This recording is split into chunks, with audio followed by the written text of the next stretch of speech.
pergunta mais fascinante do mundo é: quem sou eu? Ou o que sou eu? O observador?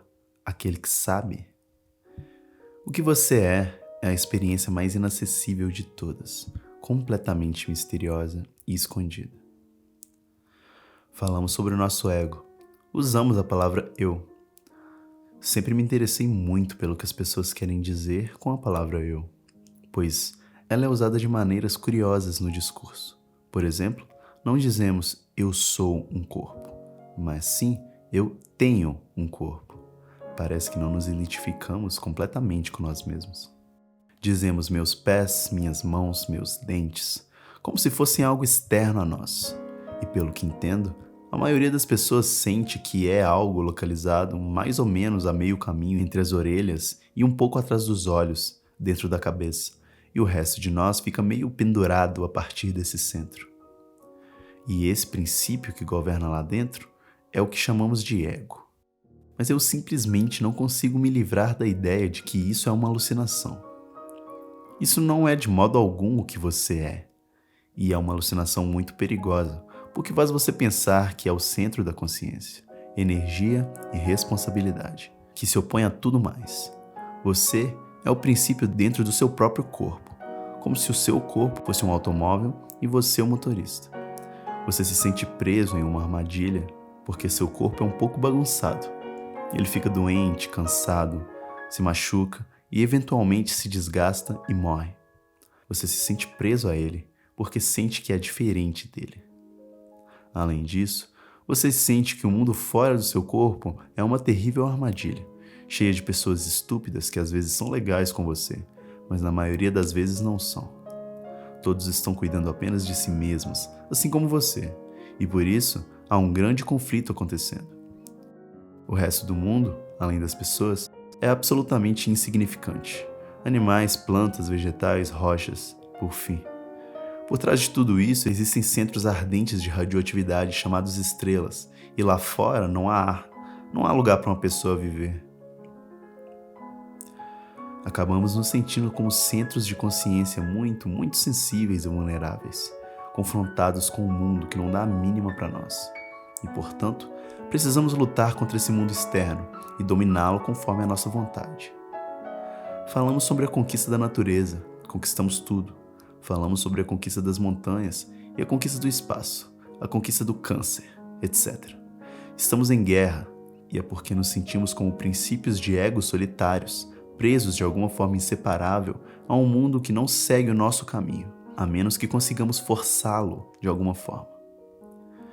Eu sinto que essa sensação de nós mesmos como um ego é uma alucinação, uma concepção completamente falsa de nós mesmos, como um ego dentro de um saco de pele. O que realmente somos, antes de mais nada, é todo o nosso corpo. Embora o corpo seja delimitado por uma pele, posso diferenciar entre o meu lado de fora e o meu lado de dentro. Meu corpo não pode existir sem um certo tipo de ambiente natural. Obviamente, ele precisa de ar, e esse ar deve estar em uma certa temperatura. Precisa de nutrição.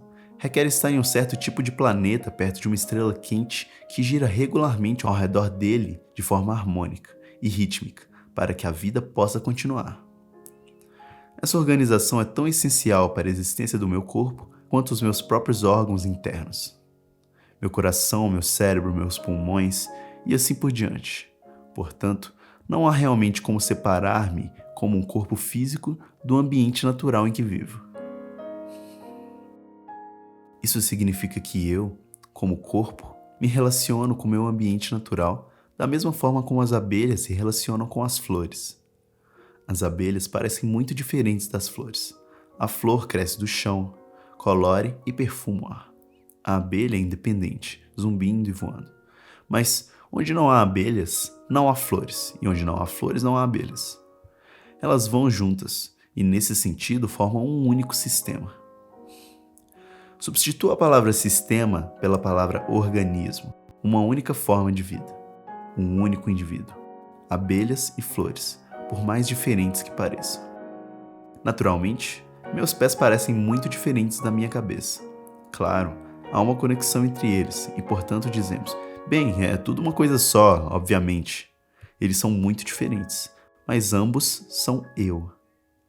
Os pés e a cabeça, embora diferentes, são como as abelhas e as flores. Eles se complementam.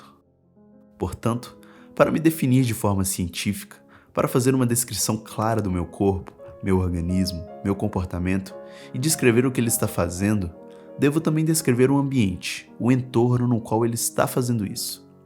Em outras palavras, seria sem sentido me descrever caminhando sem descrever o chão. Porque se eu não descrevesse o chão, minha descrição de caminhar seria simplesmente de uma pessoa balançando as pernas no espaço vazio. Isso não seria caminhar. Eu tenho que descrever o chão em que eu caminho. O que eu sou é uma interação entre esse organismo e seu ambiente circundante.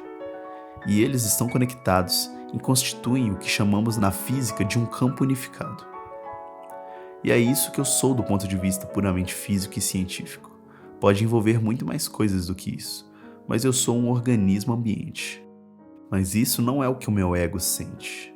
Essa não é a concepção média e comum de eu, porque eu está associado ao organismo e não ao ambiente. Ele se opõe ao ambiente e não está associado a todos os organismos. Como eu disse, o ego tende a ver o resto do organismo como o motorista vê o automóvel. Como é que temos essa falsa sensação de ser um ego? Bem, parece-me que é composto por duas coisas, e a primeira coisa que precisamos entender é que, ao longo da civilização, confundimos nossas ideias, palavras e símbolos sobre o mundo com o próprio mundo. Obviamente, você não pode ficar molhado com a palavra água. A imagem, a ideia, o símbolo, a palavra não são a realidade. O ego, o que sentimos como eu, consiste na imagem ou ideia de nós mesmos que vemos no espelho, ou ao nos ouvirmos gravados em um gravador ou na televisão.